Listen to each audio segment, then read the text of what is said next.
Bonjour à toutes et à tous.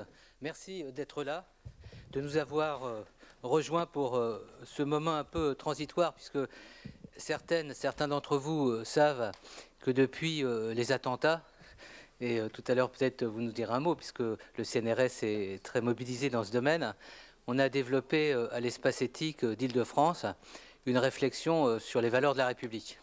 On n'est pas les seuls, heureusement, qui sommes à s'interroger sur les valeurs de notre République, mais on l'a fait en tant qu'espace à la fois sensibilisé aux questions du sanitaire et des médico-sociales.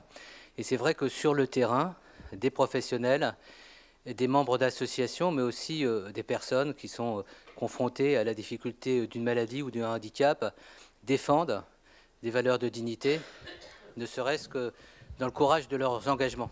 Et on s'est dit depuis des années avec l'équipe de l'espace éthique, quand on se rend sur le terrain, quand on va par exemple dans un établissement d'hébergement pour personnes âgées dépendantes ou une structure qui accueille des personnes en situation de handicap, il y a une formidable forme de résistance par rapport à ce que serait la banalisation d'un certain nombre de situations.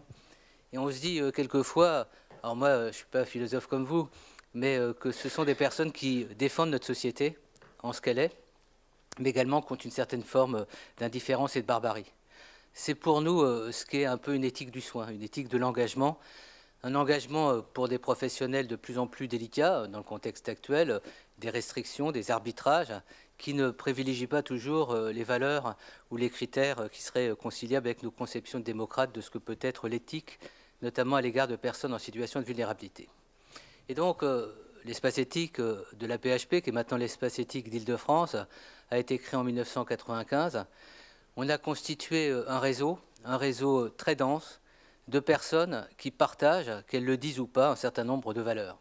On ne cherche pas à savoir quelles sont les références de ces valeurs. Tout ce qu'on sait, c'est que ce sont des personnes qui militent au quotidien, mues par une même idée, qu'il y a urgence à agir, d'une part, et qu'on ne peut pas être indifférent à la cause de l'autre. Et moi, à travers mon parcours, j'ai découvert des expériences extraordinaires, une pensée, une réflexion, mais également une innovation, une créativité qui impressionne. Puis, au décours de Valeurs de la République du soin et de l'accompagnement, on s'est dit on va aller à la rencontre d'autres personnes que les soignants du sanitaire et du médico-social, qui assument également dans la société une fonction de soignant au sens noble du terme.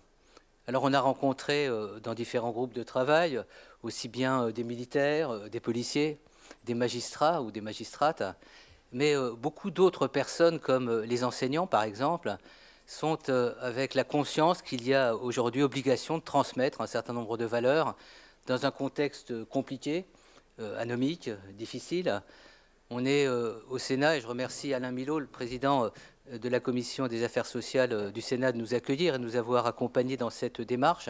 C'est vrai qu'aujourd'hui, s'interroger en pleine campagne électorale sur les valeurs de la République, sur le sens du bien commun, d'une certaine manière, sur le sens des engagements, c'est pas mettre en cause nos politiques. Pour beaucoup d'entre eux, ils sont des sources, non pas de lumière, mais en tous les cas d'action, de référence importante dans une démocratie. Donc on est très sensible à leur engagement au quotidien et on sait chacun d'entre nous à quel point, au plus proche de la réalité de terrain, ils sont des intervenants également soucieux des valeurs de la République. Mais l'image actuelle, la perception qu'on a de risques, de menaces pour notre démocratie, peut-être justifie encore davantage notre rencontre aujourd'hui. J'ai terminé pour la partie introductive. Alors avec l'équipe de l'espace éthique, on aurait pu faire 2 semaines de forum. Alors je ne dis pas qu'on ne va pas prolonger, puisqu'on a dit premières assises. Donc il y en aura d'autres, et celles et ceux qui nous accompagnent depuis des années savent qu'en général, on tient plutôt nos engagements. Et on a eu vraiment une difficulté à se dire, mais quelles sont les personnes qu'on a véritablement envie d'entendre aujourd'hui, à quelques semaines, à 6 semaines d'une élection, sans faire de la politique, mais en réinvestissant un champ qui nous semble important, le champ de l'éthique politique tel qu'on l'entend. Alors on a été avec des choix cornéliens, je ne vous dis pas, l'ambiance a été difficile, redoutable, et on s'est dit qu'on allait prendre une option, c'est de demander à des personnalités du monde intellectuel, des philosophes, sociologues, qui pour nous représentent des repères dans la réflexion, mais aussi par rapport à leur engagement et leur capacité de mobiliser la société. On s'est dit que ce serait intéressant qu'on ait 20-25 minutes d'introduction pour des repères. Parce que lorsqu'on parle d'éthique, lorsqu'on parle de valeurs, lorsqu'on parle de soins, de quoi parle-t-on?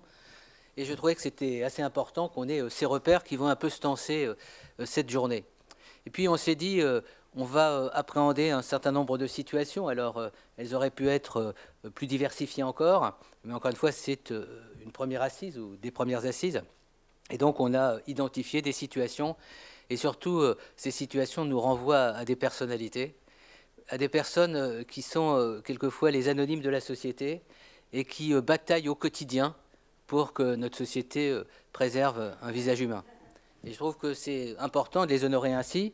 Alors on ne le fait pas qu'aujourd'hui au Sénat 13 mars, on le fait également dans un parcours à travers des universités d'été, à travers une multitude de manifestations, dont nos rencontres mensuelles qui se déroulent dans le cadre de la mairie du 4e. Et tout à l'heure, Christophe Girard, le maire du 4e, nous dira quel est l'accueil qu'il a réservé à nos initiatives depuis maintenant plus d'1 an.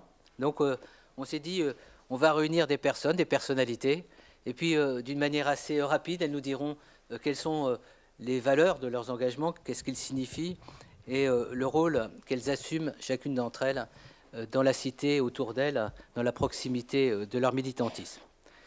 Merci à toutes et à toutes d'être là. Déjà, si vous êtes là, c'est que vous partagez déjà un certain nombre des présupposés que je me suis permis d'énoncer en introduction.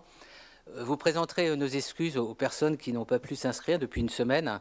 En fin de compte, on est très très heureux et je remercie le Sénat de nous accueillir. Je remercie aussi les personnes qui s'occupent de la technique du Sénat qui nous permettent de nous exprimer aujourd'hui. Mais on a été drastique, c'est-à-dire on a été amené à limiter le nombre des inscriptions. Donc des personnes comme d'habitude ne viendront pas, mais on est dans une enceinte où on a du plaisir à se retrouver les uns et les autres. Pour la partie d'ouverture de notre assise, j'ai eu à cœur avec l'équipe, quand je dis j'ai d'ailleurs, c'est une équipe, et tout à l'heure j'aimerais vous la présenter avec Virginie Ponel, qui est la directrice adjointe de l'espace éthique. Vous verrez dès l'entrée les gens à la fois motivés, c'est très intéressant de voir quels sont ces engagements, et au quotidien on est mobilisé avec Virginie par une nouvelle génération qui elle également porte des valeurs extrêmement fortes. Donc on a demandé à 2 personnalités d'intervenir en ouverture d'une manière assez brève, mais pour éclairer un peu notre cheminement d'aujourd'hui. D'abord, Catherine Olivet, qui est une associée de longue date. Alors il y en a d'autres, par exemple dans la salle, j'avais dit tout à l'heure à Didier Sicard, qui est un peu au fond, qu'on aurait pu aussi lui demander de s'exprimer. Lui, ça sera pour la partie conclusion, puisqu'il a été le co-créateur de l'espace éthique en 1995. Mais dès 1997, Catherine Olivet nous a rejoints dans une bataille extrêmement forte face aux vulnérabilités, notamment du grand vieillissement, mais également de la maladie d'Alzheimer. Et vous savez qu'on est devenu en 2010 l'espace national de réflexion éthique sur la maladie d'Alzheimer, par la suite l'espace national de réflexion sur les maladies neurodégénératives, avec des universités d'été, vous regarderez sur le site. Et Catherine Olivet nous a apporté, et vous le verrez dans un instant, à la fois un concours, une simulation, j'allais dire quotidienne, mais également un regard ample, riche, et d'une intelligence qui nous impressionne aussi. Puis on a aussi demandé à une autre personnalité, Elisabeth Zuckman. Elisabeth Zuckman, elle fait aussi partie, j'aurais pu demander aussi à Dominique Davout, qui fête le 20e anniversaire de son groupe, le jour où on va célébrer les 25 ans de l'espace éthique. On aura tellement de personnalités à rencontrer. Il va falloir qu'on prenne dès à présent rencontre avec... alors je ne sais pas quel est le stade où on devra réunir tout le monde, mais en tous les cas, il y aura beaucoup de monde, et beaucoup de monde auquel on pourra donner l'hommage qui convient. Alors Elisabeth Zuckman, c'est une personnalité aussi qui fait partie de notre famille éthique ou morale, qui a été une des médecins qui a développé le concept de polyhandicap, qui est une personne riche dans ses engagements, dans ses passions aussi. Et depuis 7 à 8 ans, nous avons notre groupe Polyhandicap France qui se réunit à l'espace éthique régulièrement. Encore la semaine dernière, nous avions cette rencontre, et j'allais dire que la grande moralisatrice qui synthétise toutes nos réunions, c'est Elisabeth Zuckman. Je donne de suite la parole à Catherine.